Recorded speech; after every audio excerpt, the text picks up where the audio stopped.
संतप्त मानस शांत हों, जिनके गुणों के गान में बेवर्धमान महान जिन विचरे हमारे ध्यान। समय सार परमागम की 6वीं 7वीं गाथा के आधार पर दृष्टि के विषय में पर्याय शामिल है कि नहीं है, इसकी चर्चा अपने विगत एक सप्ताह से चल रही है।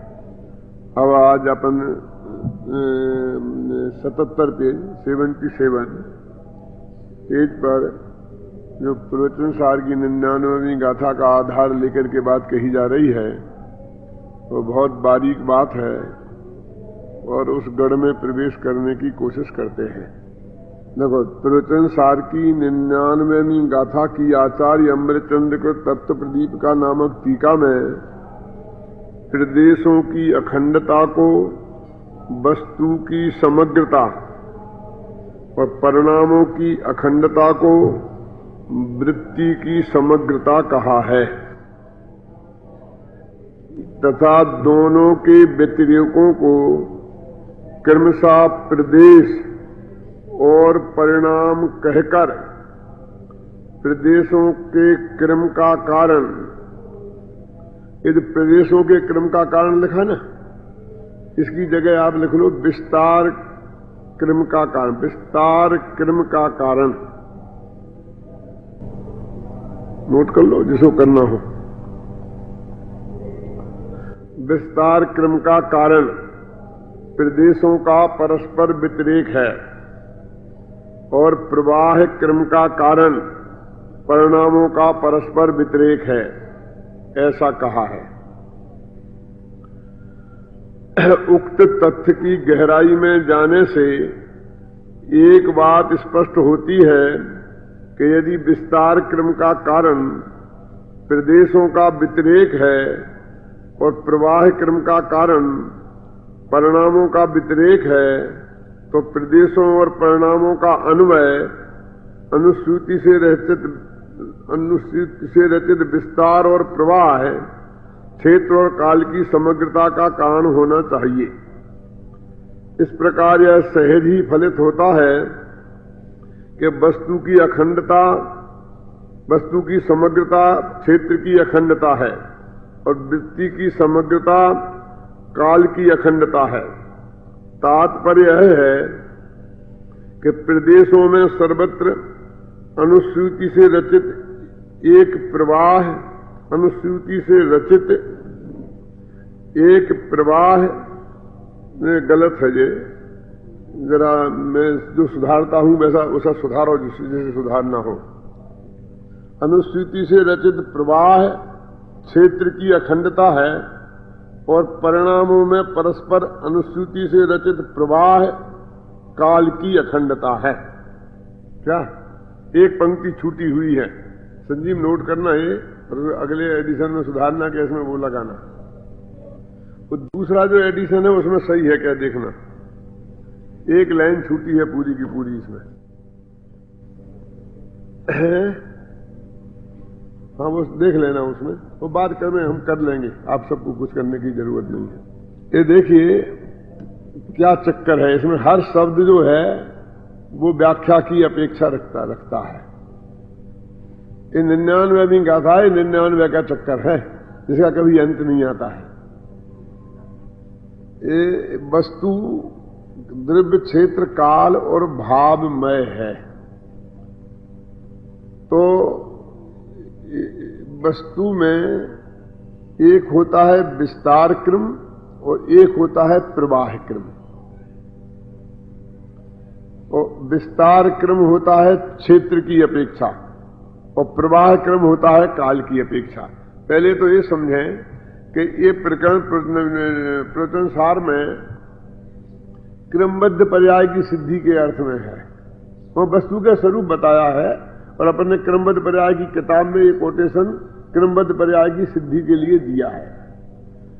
उसमें ये कहना चाहते हैं कैसे आत्मा में असंख्यात प्रदेश है ना, अब उन असंख्यात प्रदेशों को अपन पूरा एक के ऊपर दूसरा नहीं रहे ऐसा बिछा दें तो लोकालोक में फैल जाएगा वो।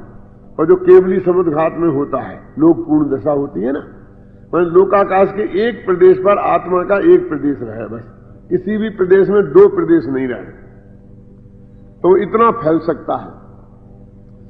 इसलिए लोकाकाश के जितने प्रदेश हैं उतने ही एक आत्मा के प्रदेश हैं। अब ये समझाने की कोशिश कर रहे हैं कि अब ये अपने आत्मा को एक तरफ रख दो, अब लोकाकाश को पकड़ लो, जिसे समझ में जल्दी आएगा। तो जो लोकाकाश के जो प्रदेश हैं, जो एरिया है, तो ये जयपुर वाले जो प्रदेश हैं, इनको दिल्ली ले जाया जा सकता है और दिल्ली वाले प्रदेशों को यहां ले आए। यानी पूरे लोकाकाश में नीचे से ऊपर तक, नीचे से अगल बगल में तक, तीन लोक में एक एक प्रदेश का स्थान अनादिकाल से नक्की है और अनंत काल तक वो वहीं रहेगा। एक इंच भी, एक प्रदेश भी यहां वहां हिलेगा नहीं। एक पॉइंट हुआ। अब दूसरा पॉइंट, वो जो प्रदेश है तो उसके चारों तरफ क्या, 6 तरफ कौन कौन दूसरा प्रदेश है वो भी नक्की है, समझे ना।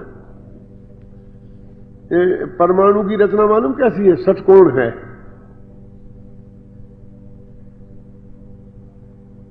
और षटकोण रचना होने से जगह खाली नहीं रहती है। जब दो परमाणु मिले ऐसे आपस में ना, तो बीच में स्पेस नहीं रहता है, तो उसकी जगह चारों तरफ 6 परमाणु उससे चैंट सकते हैं, चारों तरफ मिलाएंगे तो एक ऐसे आकाश आत्मा के प्रदेश की समझिए, तो उसके चारों तरफ 6 प्रदेश और चैंटे हुए हैं जैसे।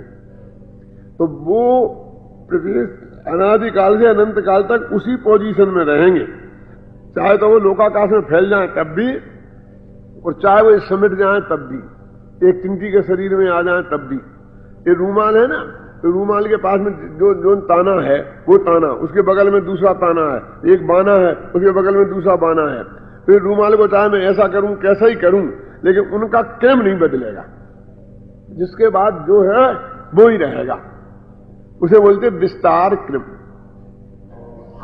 विस्तार क्रम क्योंकि वो अगल बगल में है, काल की अपेक्षा नहीं है, आगे पीछे नहीं है, अगल बगल में है ना, इसलिए बोलते विस्तार क्रम। और अगल बगल तो ऊपर नीचे भी हो सकती है, और इधर ऐसी भी हो सकती है और ऐसी भी हो सकती है।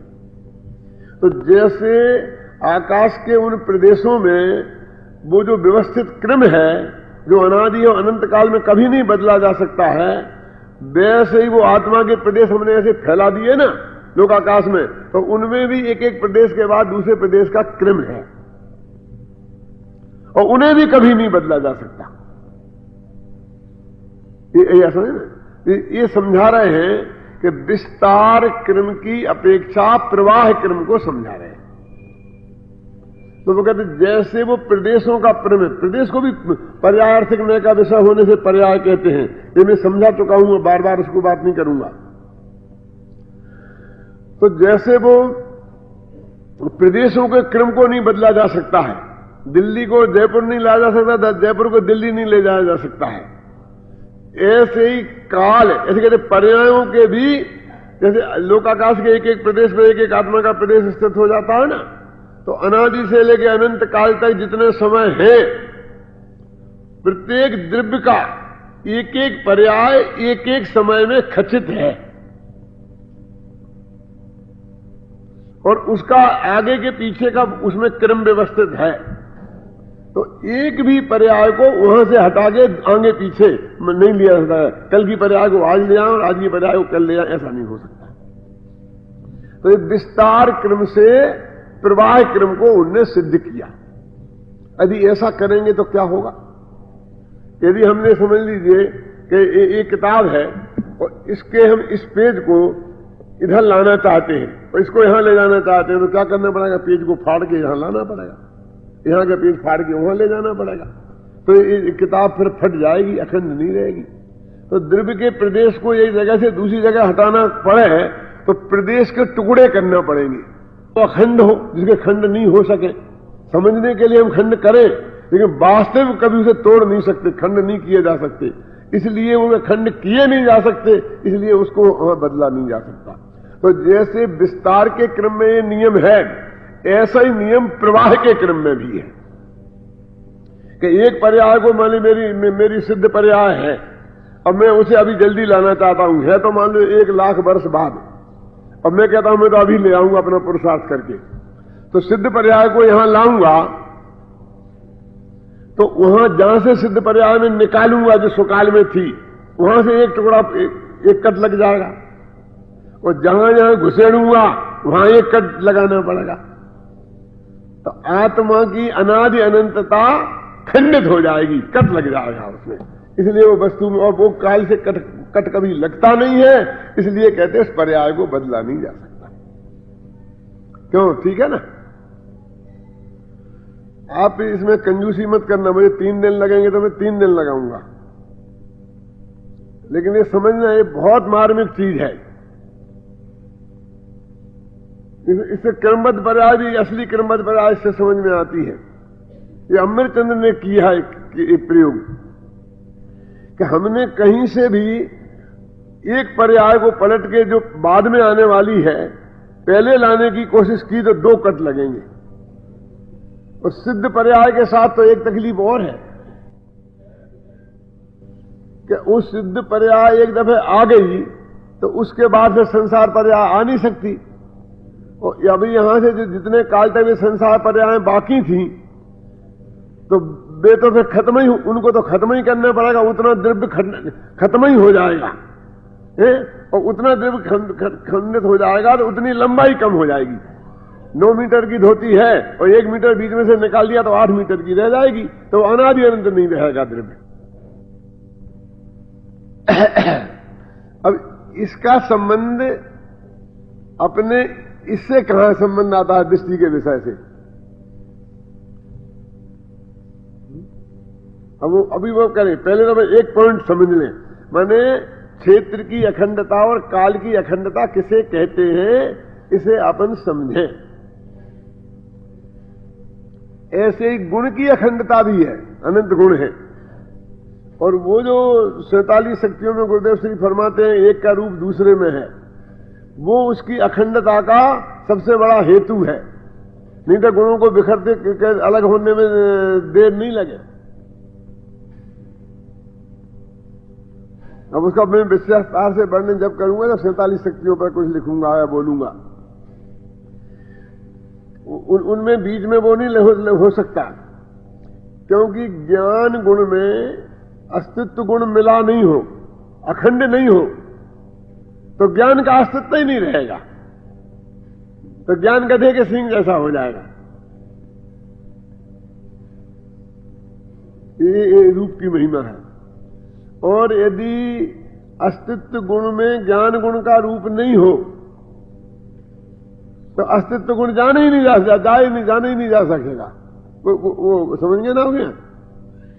तो पूरा आत्मा ज्ञानी है ना, तो पूरा आत्मा ज्ञानी कैसे होगा? जब ज्ञान गुण अनंत गुणों में व्याप्त नहीं होगा तो वह पूरा आत्मा ज्ञानी कैसे होगा? अकेला ज्ञान गुण ज्ञानी होगा, बाकी अज्ञानमय होंगे। ज्ञान गुण चेतन होगा, बाकी गुण अचेतन होंगे, क्योंकि ज्ञान दर्शन को चेतना कहते हैं। तो चेतना, बाकी पूरा द्रव्य चेतन नहीं होगा, तो 2 द्रव्य होंगे, गुण होंगे चेतन और बाकी अनंत गुण होंगे अचेतन।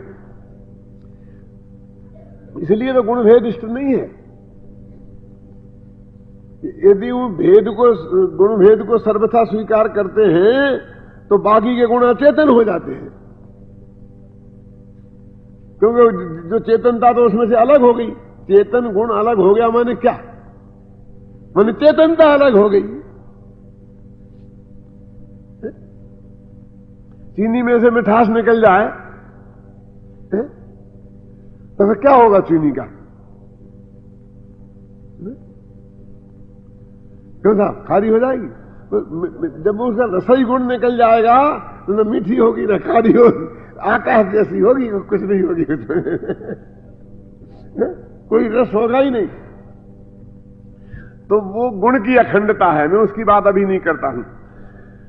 अमृतचंद्र ने यहां काल की अखंडता को समझाने के लिए प्रदेश की अखंडता का उदाहरण दिया, क्षेत्र की अखंडता का उदाहरण दिया।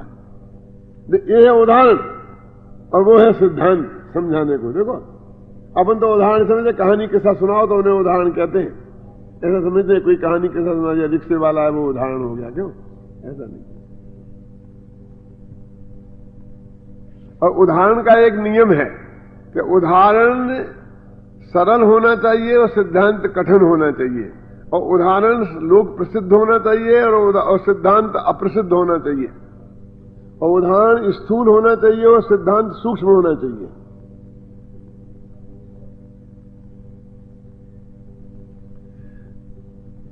ये तीन बातें क्यों हैं? क्योंकि उदाहरण तो समझाने के लिए दिया जाता है, और उदाहरण को भी समझाने में पसीना छूटे सूक्ष्म हुए तो सिद्धांत तो एक तरफ रखा रह जाएगा, उदाहरण को समझाना कठिन हो जाएगा, है ना?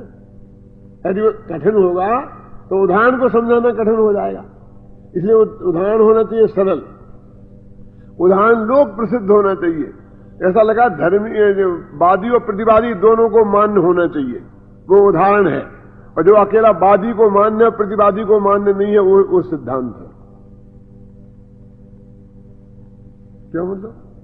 क्योंकि वो वादी प्रतिवादी को वो उदाहरण मान्य है ना लोक प्रसिद्ध होने से, तो उसी के सारे तो सिद्धांत मानेगा वो उदाहरण नहीं माने सिद्धात्मा तो उदाहरण ही गलत है। ये बात ऐसी होती ही नहीं है। हम कहा जैसे अपने गाय बछड़े को प्यार करती है, वैसे ही अपने मां का अपने धर्मी धर्मात्मा से हमें प्रेम होना चाहिए। झूठी बात है, गाय बछड़े को प्यार प्यार करती नहीं है तो हो गया काम खत्म। अब धर्मात्माओं से कैसा प्रेम होना चाहिए इसकी बात आई कहां?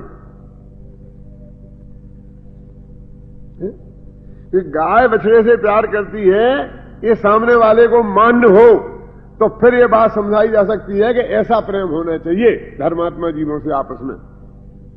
अब वही में शंका खड़ी हो गई तो उदाहरण का मुद्दा उदाहरण ही बहस का मुद्दा बन जाएगा, सिद्धांत एक तरफ रखा जाएगा। इसलिए वो वादी प्रतिवादी दोनों को मान्य होना चाहिए। अम्बे चंद्राचार्य ने ये उदाहरण क्यों चुना? क्योंकि ये सरल है। कैसे सरल क्यों है? कि प्रदेशों के विस्तार क्रम को सब समझते हैं, मतलब जो जैन धर्म जानते हैं, सबका मतलब वो जिनको ये समझाना है वो। और सरल इस अर्थ में है कि उसमें किसी को पर्याय का क्रम पलटने की अपनी इच्छा है ना, कि जल्दी सिद्ध पर्याय आ जाए, ऐसे यहाँ का प्रदेश को निकाल के यहाँ ले जाओ, ऐसी किसी को आज तो इच्छा हुई नहीं है। जयपुर को दिल्ली ले जाए, कभी किसी को विकल्प आया? क्यों अजित बाबू? अच्छा रहेगा दिल्ली राजधानी के पास हो जाएंगे, ऐसा करो अलवर को ट्रांसफर जयपुर में कर दो, जयपुर को अलवर कर दो। एक तो कर सकते हैं जयपुर का नाम अलवर रख दें, अलवर का नाम जयपुर। तुम्हारे हाथ में नाम रखना है और वो कर सकते हो तुम। तो दिल्ली के पास एक न्यू जयपुर बसा दो, ये तुम्हारे हाथ में है? ये नहीं है। तो उसके बारे में किसी को आज तक विकल्प नहीं हुआ। तो वे कह रहे हैं जब क्षेत्र के बारे में विकल्प नहीं हुआ तो पर्याय के बारे में क्यों विकल्प होता है? काल की अखंडता है वो, पर्याय को बदलने का विकल्प क्यों होता है? इसलिए होता है कि क्षेत्र से कोई कहीं हो उससे कोई बिगाड़ सुधार नहीं है। ये आत्मा के प्रदेश जो इधर माथे के पास है अभी और पैर के पास है, ये माथे के पैर से चेंज आ जाए इधर तो कोई बिगाड़ सुधार नहीं है। तो सिर में दर्द शुरू नहीं हो जाएगा, उस पैरों के प्रदेश सिर में आ जाए तो सिर का दर्द मिट नहीं जाएगा। क्यों? उससे कोई बिगाड़ सुधार नहीं है, इसलिए हमें उससे बदलने में फर्क नहीं है। और ये चूंकि पर्याय में बिगाड़ सुधार होता है, ये दुख रूप पर्याय है, सुख रूप पर्याय है, इसलिए हमें बदला बदली करने की इच्छा होती है। तो ये हमारा पर्याय के बारे में जो हमारा ज्ञान है कि उसे बदला जा सकता है, क्योंकि वो बदलती है। अपन कहते हैं ना, जो बदलती है उसे बदला जा सकता है, कि इसे खरीदा जा सकता है क्योंकि ये बिकाऊ है। जो बिकाऊ नहीं है उसे खरीदा नहीं जा सकता। प्रदेश बिकाऊ नहीं है, उसे खरीदा नहीं जा सकता। पर्याय बिकाऊ है, तुम पलटती है तो पहले हम भी पलटेंगे, ये तुम पलट नहीं है तो हम ही पलटेंगे। अब वो कहते मैं तो पलटेगा ही नहीं, वहां तो क्षेत्र तो पलटेगा ही नहीं, तो हम भी कहते हमको माथा खराब हो, हम काय को भी शक्ति करते। इसलिए उन्होंने विस्तार क्रम से प्रवाह क्रम समझाया। क्या विस्तार क्रम माने क्षेत्र का क्रम, तो कहते विस्तार माने क्षेत्र, फैलाव। तो ये जो फैलाव है इसमें एक सुनिश्चित क्रम है हम इस रूमाल की घड़ी करेंगे, इससे रूमाल की घड़ी करने से प्रदेशों के क्रम में कोई फर्क नहीं आएगा, जिसके बाद जो है वो ही रहेगा। ऐसे ही आत्मा को चिंती के शरीर में जाना पड़े तो भी उनके प्रदेशों के क्रम में कोई फर्क नहीं आएगा। तो जैसे विस्तार के क्रम को क्षेत्र कहते हैं, ऐसे ही प्रवाह के क्रम को काल कहते हैं। जैसे क्षेत्र से भगवान आत्मा अखंड है, ऐसे ही काल से भी भगवान आत्मा अखंड है। यदि यह बात हमारी समझ में आ जाए कि काल से भगवान आत्मा अखंड है, तो फिर हम पर्याय को पलटने की बात सोचे ही नहीं, क्योंकि उसमें कोई पलटाव हो ही नहीं सकता। तो हमारे पुरुषार्थ का क्या होगा, वो बहुत झगड़ा है कि बस उस दिन ही पुरुषार्थ प्रकट होगा असली। अभी तुम्हारा पुरुषार्थ है कहां जिसका कुछ होना है? अभी तो पुरुषार्थहीनता है, ओझा पुरुषार्थ है, नरक निगोद में डालने वाला संसार है, संसार में घुमाने वाला पुरुषार्थ है। असली धर्म पुरुषार्थ तो उस दिन प्रकट होगा कि जिस दिन तू ये स्वीकार करेगा क्या कि काल अखंड है और उसमें नो चेंज। अभी जो यहां दृष्टि का विषय चल रहा है, यहां वो काल की अखंडता उस ये मतलब हमें हमारे परिवर्तन का विकल्प टूट जाए, इससे कोई लेना देना नहीं है। यहां तो ये समझाना चाहते हैं क्यों, देखो कि जैसे प्रदेशों की अखंडता वो द्रव्यार्थिक न्याय का विषय है, जिसे बोलते हैं विस्तार क्रम। प्रदेशों की जो अखंडता है वो है द्रव्यार्थिक न्याय का विषय, और उनके एक एक प्रदेश वे तो अखंड हैं, अनादि अनंत आरे, लेकिन हमारे ज्ञान के द्वारा उनको अलग अलग जाना जा सकता है, यदि और उनको गिना जा सकता नहीं होता तो असंख्य है, अनंत नहीं है, ये कैसे कहा? तो उनमें कुछ ऐसा वो भी है बीच में। जब हमने असंख्य की संख्या नक्की की तो वे जुदे जुदे हैं, माने जुदाई भी है, जुदे हो नहीं सकते हैं लेकिन जुदे हैं। यही दो पर्यायें जुदी हो नहीं सकती हैं लेकिन जुदी हैं। दो गुण जुदे हो नहीं सकते हैं पर जुदे हैं।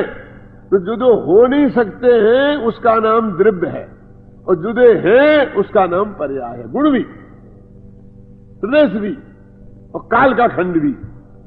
पर उसे पर्याय क्यों नहीं कहता मैं? क्योंकि पर्याय दो नाम हो रहे, एक पर्याय के विषय पर्याय कहते हैं, एक वो द्विगुण पर्याय वाली पर्याय, इसलिए मैं उसे बार बार काल की अखंडता कहता हूं, काल का खंड। तो काल देखो, क्षेत्र की जो अखंडता है, असंख्य प्रदेशी, इस क्षेत्र प्रदेशी जब बोलते हैं तो विशेषण बन गया प्रदेश, असंख्य प्रदेशी। तो आत्मा माने एक वस्तु, अखंड वस्तु की तरफ जाता है, और असंख्य प्रदेश तो ये भेद की तरफ जाता है। तो भगवान आत्मा असंख्य प्रदेश नहीं है, असंख्य प्रदेशी है। भगवान आत्मा अनंत गुण नहीं है, अनंत गुणमय है, अनंत गुणवान है। समझ में आए ना आपकी में ना? ये है निश्चय व्यवहार का झगड़ा। इतने समय निश्चय होता, इतने समय व्यवहार होता। अब वो देखो, उस क्षेत्र की अखंडता यदि वो असंख्य अलग अलग प्रदेश ख्याल में आए अनुभव में, तो आत्मा का अनुभव होगा कि विकल्प की उत्पत्ति होगी। वे अनंत गुण अलग अलग ख्याल में आए तो आत्मा का अनुभव होगा कि विकल्प की उत्पत्ति होगी। अलग अलग पर्याय ख्याल में आए तो आत्मा का अनुभव होगा कि विकल्प की उत्पत्ति होगी। तो कहते हैं ना तो क्षेत्र संबंधी विकल्प भेद का विकल्प खड़ा हो, न काल संबंधी भेद का विकल्प खड़ा हो, न द्रव्य संबंधी भेद का विकल्प खड़ा हो, न भाव संबंधी विकल्प का भेद खड़ा हो। तो वो अनुभूति का काल है, वो द्रव्यार्थिक न्याय का विषय है, वो दृष्टि का विषय है। देखो अभी पढ़ते हैं, इसमें लिखा है। एक दफा तो मैंने आपको पढ़ के सुना दिया ना, और वो सुधार करा दिया है, वो भी आप देखना,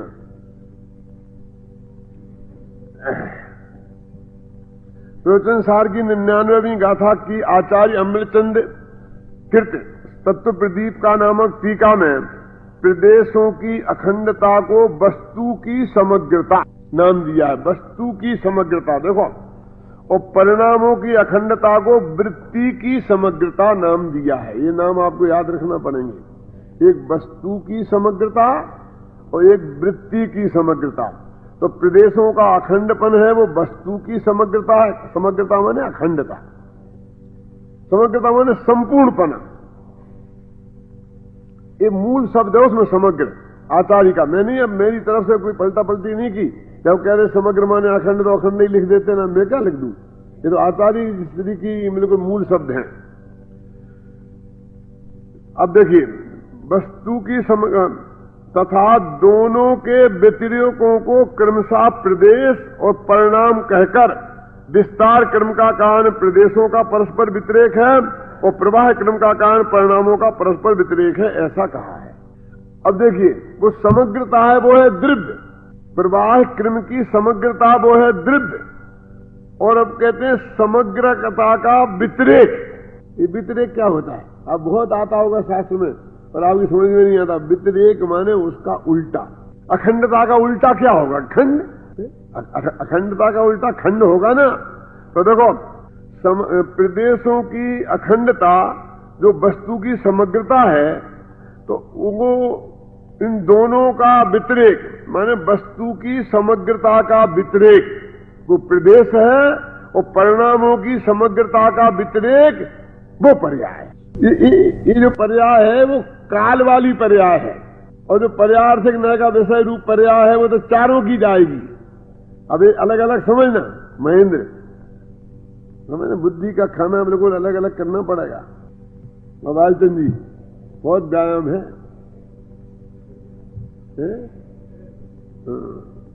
क्या देखो फिर पढ़ता हूं ना। देखो, इन तथा दोनों के व्यतिरेकों को क्रमशः प्रदेश, ये प्रदेश की परिभाषा है। वस्तु की समग्रता का व्यतिरेक उसे प्रदेश कहते हैं, और काल की समग्रता का व्यतिरेक उसे पर्याय कहते। तो वो तो पर्यायार्थक न्याय का विषय सो पर्याय, क्योंकि उसमें तो प्रदेशों का व्यतिरेक भी आ जाएगा और गुणों का व्यतिरेक भी आ जाएगा, और सारे व्यतिरेकों का अभाव हो जाएगा, और इसमें तो अकेले काल का व्यतिरेक का अभाव है। समझ गए ना? दिक्कत क्या होते हैं, और उसे भी पर्याय कहते हैं। तो हम उस यहां कौन सी पर्याय लेना और वहां कौन सी पर्याय लेना वो नहीं पकड़ पाते। मैं एक बात आपसे कहता हूं कि ये जो गलती मैंने यहां अभी बैठ के निकाली 1 मिनट में, इतनी 10,000 20,000 छप गई, किसी का मेरे पास एक पत्र नहीं आया कि साहब यहां एक ऑनलाइन छुट्टी लगती है। इसका मतलब यह है कि उनने इतनी गहराई से पढ़ा नहीं, पढ़ा तो उनकी समझ में कुछ आया नहीं। मैंने ये देखा नहीं कि वो लेन क्या छुट्टी होगी, वो लेन छुट्टी है तो उसे मैंने यहाँ पर लिख ली। अभी लाल लाल लिखी नहीं देखा, तो वो भाव मेरे ख्याल में है, वही क्या क्या भाव इसमें से छूट गया है। मैं ये कहना चाहता हूं कि आपकी समझ में नहीं आया तो आपके स्वाध्याय की गहराई में कमजोरी है। आप एक दफे गंभीरता से उस बात पर विचार करें, इसके लिए कहता हूं। ये बात समझ में आने के लिए जितनी बुद्धि की तीक्ष्णता से स्वाध्याय चाहिए उतना नहीं हुआ है, जितना गुड़ डलना चाहिए उतना नहीं डला है, जितना गुड़ डला है उतना मीठा हुआ है।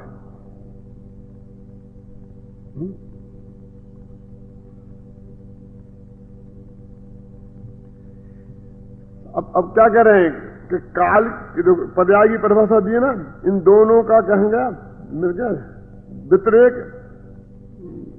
ऊपर है, तथा दोनों के व्यतिरेकों को क्रमशः प्रदेश और परिणाम कहकर फिर प्रदेशों के क्रम का, प्रदेशों के माने विस्तार क्रम का कारण प्रदेशों का परस्पर व्यतिरेक है।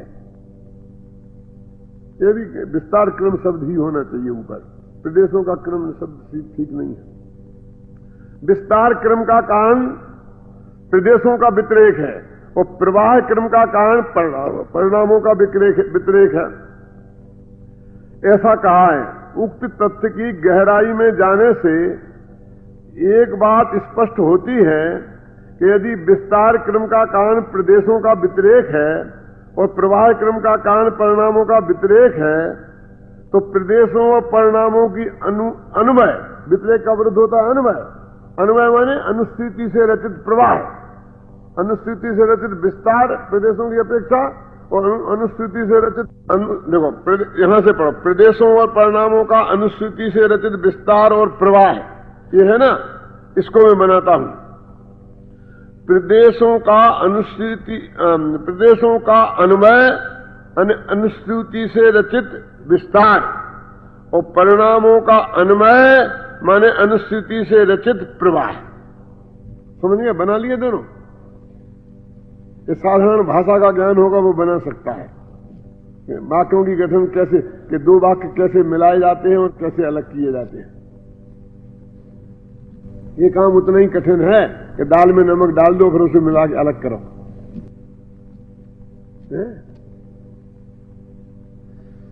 कहते देखो क्या होगा, तो वो विस्तार क्रम इस क्षेत्र और काल की समग्रता माने अखंडता का कारण होना चाहिए, ये निषिद्ध कर दिया कि जब उनका विस्तार क्रम क्षेत्र के व्यतिरेक उसमें कारण है भिन्नता, तो क्षेत्रों का अन्वय उनकी अखंडता में कारण होना चाहिए। तो वो जो 10 नय है अन्वय द्रव्यार्थिक नय, 10 नयों में है ना एक अन्वय द्रव्यार्थिक नय, वो अन्वय द्रव्यार्थिक नय का विषय ये अन्वय है। जब मैंने वो लिखा थे 10 द्रव्यार्थिक नयों का विषय, तो अन्वय द्रव्यार्थिक समझने में मुझे बहुत पसीना छूटा और विकल्प बना ही रहा। तो मैं गुरुदेव के पास गया था, उन्होंने गुरुदेव जी से पूछा था कि महाराज मेरे को मैं बहुत कोशिश की, लेकिन इसका पूरा भाव ख्याल में नहीं आता है कि अन्वय द्रव्यार्थिक का अर्थ क्या है। तो उन्होंने कह दिया कि अब भी मैं इस उम्र में माथा नहीं मारता हूं।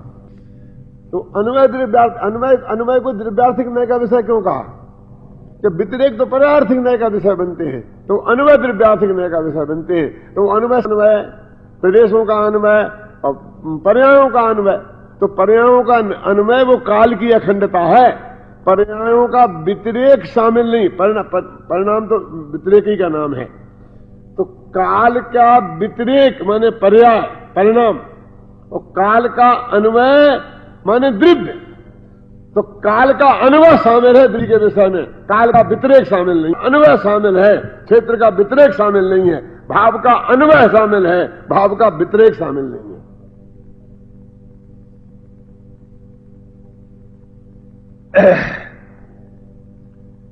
क्यों? कैसे सब ऊपर से तो नहीं जा रहा है?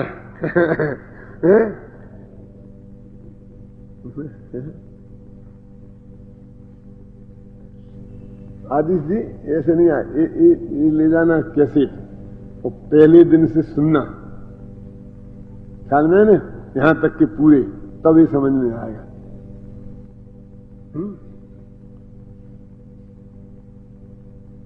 समझना हो तो अकेले हाजिरी लगाने से काम नहीं चलता है कि शिविर में हाजिरी लगवा दी।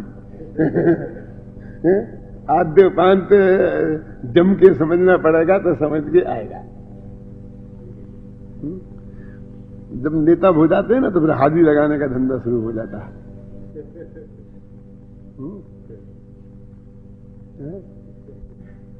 नेताओं का, कार्यकर्ताओं का कल्याण होना बहुत कठिन है, असंभव नहीं है।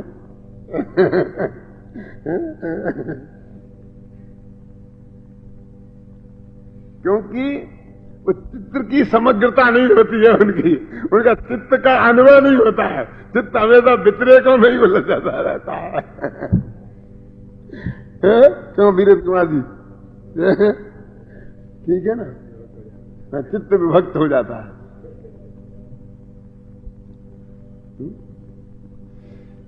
एक सही घटना बोलता हूं कि मैं प्रवचन करता था, एक मेरे श्रोता थे, वो निरंतर भजन बोला करते थे 12 मासी। मैं गांव का नाम नहीं बताऊंगा, लेकिन लोग 12 मासी बोलते रहते थे और वो अपनी किताब डायरी साथ में रखते थे। और उनको ये विकल्प रहता था कि भाई पंडित जी का प्रवचन खत्म हो और मैं फटाफट शुरू करूं। क्यों? कि कहीं दूसरा शुरू नहीं कर दे, नहीं तो फिर मैं नहीं बोल पाऊंगा। क्योंकि ऐसा तो होता नहीं है ये कार्यक्रम बनाया है ऐसे कि आपने कार्यक्रम यहाँ बना लिया और बोल दिया, इसके बाद ये बोलेगा, इसके बाद तो एक भजन होता है और कोई कौन बोलता है? कोई भी श्रोता बोलता है। ऐसा सारे देश में नक्की है। क्यों? तो जिसने शुरू कर दिया बस उसका हो जाएगा, जिसने नहीं किया उसका नहीं होगा। ऐसा होता क्या नहीं होता? तो बिल्कुल ऐसी बंदूक की गोली ऐसे लगा के तैयार करके ऐसा रखती। और मैंने कभी कभी तो ऐसा हुआ कि मैंने थोड़ी सांस ली तो उन्होंने भजन शुरू कर दिया।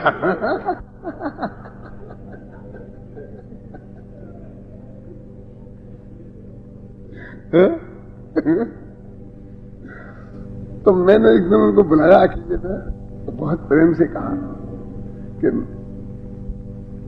मैं आपसे एक निवेदन करता हूं कि आप भजन बोलना बंद कर दो। लेकिन आपके अच्छे नहीं लगते भजन? तुम्हारे भजन तो मुझे इतने अच्छे लगते हैं, इतने अध्यात्म से भरे हुए हैं कि तुम रात भर सुनाओ तो मैं गारंटी से नहीं सोऊंगा। तुम थक जाओगे लेकिन मैं नहीं थकूंगा सुनने से। इतने अच्छे भजन हैं, बोलते हो बिल्कुल दौलत राम के, भूदर दास के। और मैं उसका जो बहुत बिना गाजे बाजे के और शांति से पंक्ति पंक्ति बोल के जो बोलते हैं, तो ये समझ लो कि मैं तो उसका पागल हूं। मुझे इतने अच्छे लगते हैं, मुझे भजन बहुत अच्छे लगते हैं तुम्हारे। तो फिर मेरे को बोलने से मना क्यों करते हैं? इसलिए मना करते हो कि तुम्हारी समझ में कुछ नहीं आता है जो मैं समझाता हूं। क्यों? कि तुम निरंतर उसको घोड़े पे कैसे तैयार करे बैठे हो। और यदि तुम भजन नहीं छोड़ सकते हो तो ये छोड़ दो कि दूसरा बोलेगा तो बोल देगा, है ना? मुझे मिलेगा चांस तो मैं बोलूंगा। तो महीना में 15 दिन तो तब भी तुम्हें चांस मिलने वाला है। लेकिन तुम कम से कम प्रवचन सुनते वक्त ये बिल्कुल विकल्प मत रखो कि मुझे भजन बोलना है, तो तुम्हारे को बोलने की छूट है। मेरे पास बहुत लोग आते हैं प्रवचन के पहले ऐसे पर्चा दे देते हैं कि साहब ये सूचना दे देना, बाद में ये दे देना, ये दे देना। मुझे तुम ही दे देना ना, उन्हें दे दो ना, कि नहीं साहब आप दे देना, आप दे देना। मैं उनसे कहता हूं कि जब मेरा प्रवचन खत्म हो तब तुम मुझको कहना। मुझे अभी कह दिया ना, तुम 1 घंटे तक अब तुम्हारे ये बोझा माथे पर लेके नहीं बैठ सकता। क्योंकि मैं प्रवचन करूंगा और मैं अपना उपयोग उसमें लगाऊंगा और उसमें फिर ये याद रखूंगा इनकी सूचना देनी, तो मेरा प्रवचन खत्म हो जाएगा। मेरा कुछ जिम्मेवारी नहीं है, मैं कुछ नहीं बोलूंगा। उसके बाद बोल दोगे कि नहीं बोल दोगे कोई गारंटी नहीं है। तुम याद दिलाना, जब प्रवचन खत्म हो तुम याद दिलाना, होगा संभव तो बोल दूंगा। लेकिन अभी का कहा बिल्कुल काम नहीं आएगा। आगे पर्चा रख देता हूं कि नहीं, पर्चा को कौन याद रखेगा? पर्चा जेब को कौन याद रखेगा?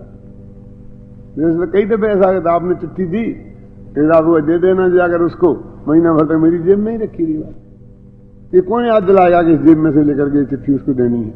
जब उसके पास जाऊंगा तब चिट्ठी देना। मैं 8 दिन से रोजीना प्रतिज्ञा करके बैठा हूं कि आपको गुरुदेव का वो कोटेशन लाके सुनाऊंगा, और आज तक नहीं ला पाया। कौन माथे पे बोझा रखे उसका? तुम छोड़ दो, भजन बोलना छोड़ दो। कहां कहां उपयोग अटक जाता है। व्यवस्थापकों का व्यवस्था में उपयोग अटका रहता है, इसलिए उनकी समझ में नहीं आता। इसलिए कह रहा हूं, हालांकि मेरे कोई खतरा है, क्योंकि ये व्यवस्थापक व्यवस्था छोड़ देंगे तो क्या होगा? बड़ी मुश्किल से तो लाखों में एक व्यवस्थापक तैयार होता है। सच बोल तो बहुत मुश्किल काम है ना? संस्कृत में एक सूक्ति है, योज कहा तत्र दुर्लभा। अजित प्रसाद जी, आप पैसा दे सकते हो, विमल जी भी पैसा दे सकते हैं, ये दौड़ धूप आदेश कर सकता है, वो आप नहीं कर सकते। इसलिए हम पहला फोन आदेश को करते हैं, बाद में विमल जी को करेंगे, अजित जी को करेंगे। इसको कह देंगे तो विमल जी को तो कह ही देगा। वो अपनी जगह बहुत अलग बात है, वो बहुत दुर्लभ है। लेकिन उसको भी ये समझना पड़ेगा कि मैं अकेला कार्यकर्ता नहीं हूं। इस धर्म के क्षेत्र में अकेला कार्यकर्ता किसी को नहीं बनना। आत्मा का कल्याण प्रमुख है और उसके बाद में कार्यकर्ता हूं, तो इसकी उपयोगिता है। 10 करोड़ का प्रोजेक्ट खड़ा हो जाएगा और आत्मा समझ में नहीं आएगा तो वो कुछ काम नहीं आएगा। वहां नाम तो लिखा जाएगा लेकिन वहां वो काम नहीं आएगा। अगले भव में कुछ भी काम नहीं आएगा। जो आत्मा समझ में आएगा वो काम आएगा, ये समझ लेना। आत्मा को ऊर्ध रखना है, नंबर 1 पे रखना। थोड़ा कम बनेगा, थोड़ा देर में बनेगा, कोई चिंता की बात नहीं है। गुरुदेव श्री की एक प्रतिज्ञा थी, आप मालूम, पंच कल्याण गोचर कुछ हो, उनका 2 टाइम प्रवचन, उसका टाइम नक्की, चर्चा का टाइम नक्की, और उसके में किसी की भी अनुपस्थिति उन्हें बर्दाश्त नहीं थी। न सौधर्मेंद्र की, न भगवान के मां बाप की, क्यों, न किसी कार्यकर्ता की, न अध्यक्ष की, न मंत्री की, ये सब की सामने उपस्थिति चाहिए 5 मिनट पहले। और नहीं होगा तो फिर उस पर ही पूरा व्याख्यान होगा, फिर समय सारी तरफ रखा रहेगा। ये हमने देखेगा नहीं। बालचंद जी बोलो। खैरा जी आपने भी देखे होंगे ना। ऐसा नहीं है कि वो 8:15 का कभी सुबह 8:15 से 9:15 होता था तो 8:15 से 8:20 नहीं होने कभी किसी ने होने दिया। और 8:10 में शुरू कर देना, वो नहीं चलेगा। वो वज्र की रेखा है, केवल ज्ञान में नोंद है। वो वृत्ति की अखंडता है। एक पर्याय को पलट के दूसरी जगह नहीं ली जा सकती है। तुम्हें और जो कुछ जब जैसा करना हो करते रहना। क्यों प्रदीप जी? अभी छोटे छोकरों से क्या कहूं, इन्होंने तो गुरुदेव को देखा ही नहीं है। उनके सामने पंच कल्याण की नहीं है, उनकी क्या बात करूं। अब मुझे ऐसे नाम लेने वाले मुश्किल से 2, 4, 5 दिखते हैं जिनको इस बात को देखा जा सकता है। क्यों ऐसा? क्यों? क्योंकि ये सारी चीजें इसके लिए हैं, ये उनके लिए नहीं है। पंच कल्याणक के लिए प्रवचन नहीं है, प्रवचन के लिए पंच कल्याणक है। मैं तो ये बोलता हूं कि पंच कल्याणक में जो देशनालब्धि का निमित्त है, उसमें क्या चीज निमित्त होती होगी? जो भगवान की दिव्य ध्वनि खिरती है वो निमित्त होती है। पूरा पंच कल्याणक निमित्त नहीं होता है। तो देशनालब्धि में तो वो बात निमित्त होगी ना, जो आत्मा क्या है ये समझाया। एरावत हाथी थोड़ी निमित्त होगा। हाथी तो हाथी दर्शन में निमित्त होगा, आत्मदर्शन में निमित्त थोड़ी होगा। क्यों? ये सारा स्मारक काय के लिए है? इस प्रवचन के लिए है। ये स्मारक के लिए प्रवचन नहीं है, ये प्रवचन के लिए स्मारक है। क्यों? देखो, दो ही, ज्ञान और ध्यान और अध्ययन, ये 2 ही चीजें मुख्य हैं। ख्याल में आए ना? ज्ञान ध्यान अध्ययन। तपोनी ज्ञान माने स्वाध्याय और अध्ययन, ये 2 चीजें मुख्य हैं, बाकी सब साधन हैं। और ये साधन ये नहीं है तो साधन काय के? पहले ऐसा होता था कि प्रवचन करना हो तो नाटक करके भीड़ इकट्ठी की जाती थी, और आज गुरुदेव के पुण्य प्रताप से आज उल्टा हो गया है। नाटक करना है तो पहले प्रवचन रख दो तो भीड़ इकट्ठी हो जाएगी। माने पहले नाटक भीड़ के आकर्षण के कारण थे और आज प्रवचन भीड़ के आकर्षण के कारण बन गए। ये तो परम सौभाग्य है, लेकिन हर सौभाग्य के साथ एक दुर्भाग्य लगा होता है। और वो दुर्भाग्य क्या है कि पहले कम से कम साध्य तो प्रवचन था और नाटक को हम साधन के रूप में इकट्ठा कर लेते थे। अब तो नाटक साध्य हो गया और प्रवचन उसके लिए साधन हो गया। इंद्र सभा करनी है तो पहले प्रवचन रख दो, नहीं तो भीड़ कैसे आएगी। और पंडित जी को प्रवचन भीड़ जोड़ने के लिए कर लिया और भीड़ जुड़ गई तो बस अब इंद्र नाचने लगे। अरे इंद्र सभा से भीड़ जोड़ो और फिर प्रवचन रखो। क्यों? क्या दिखाएगी इंद्र सभा? अभी तो कोई है ही नहीं, किसे दिखाएं? तो यदि कोई नहीं है तो किसी को दिखाया नहीं जा सकता है, तो जो कोई नहीं है तो सुनाया कैसे जा सकता?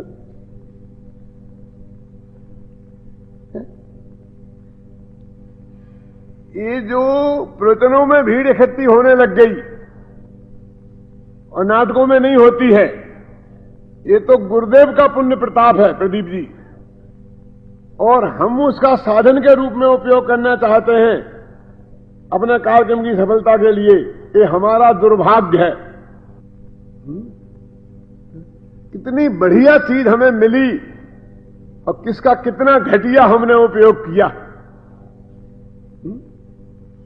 इटली से मंगा करके वो क्या क्या बोलते हैं, अपने घर में बिछा देते नीचे कारपेट, क्या बोलते हैं हिंदी में, फर्श नहीं, गलीचा। हाँ, गलीचा। ₹1,00,000 का गलीचा आया इटली से लगाने के लिए, बैठक में लगे, दरवाजे पर डाल दे, लोग आएंगे तो हाथ पैर पहुंचने के काम आएगा। ₹1,00,000 के गलीचे को तूने दरवाजे में पैर पूछने के काम के लिए ले लिया। ये प्रवचन ₹1,00,000 का है, अरबों रुपए का है ना, और इसको हम भीड़ जोड़ने के काम में, कोई दरवाजे के काम में लेना चाहते हैं। क्यों? ये तो सर्वाधिक उपस्थिति का कारण है और सर्वाधिक उपस्थिति में होना चाहिए किसी भी कार्यक्रम में हो। क्या क्या कह रहा? भाग्य। ये तो हमारा भाग्य है कि सर्वाधिक उपस्थिति का कारण ये बन गया। हमें कोई दूसरे कारणों से भीड़ इकट्ठी नहीं करनी पड़ती है। प्रवचन की घोषणा ही पर्याप्त है। हमारे लिए दूसरे का उपयोग हो वो तो बहुत दूर रहा, तो हमारा उपयोग दूसरे के लिए करना चाहते हैं। दूल्हे के लिए बारात है कि बारात के लिए दूल्हा? ये तत्व ज्ञान को मुख्यता देना आदिश जी, ये मेन है, इसके लिए सब कुछ है ना। तो ठीक है, 19 है तो ठीक है, 20 है तो ठीक है, 21 है तो सब चलेगा, लेकिन इसमें 19 नहीं होना, नहीं होना, नहीं होना। ऐसी तत्व ज्ञान की महिमा हमारे चित्त में आएगी तो ये दृष्टि का विषय भगवान आत्मा हमारे ख्याल में आएगा, अनंता नहीं है।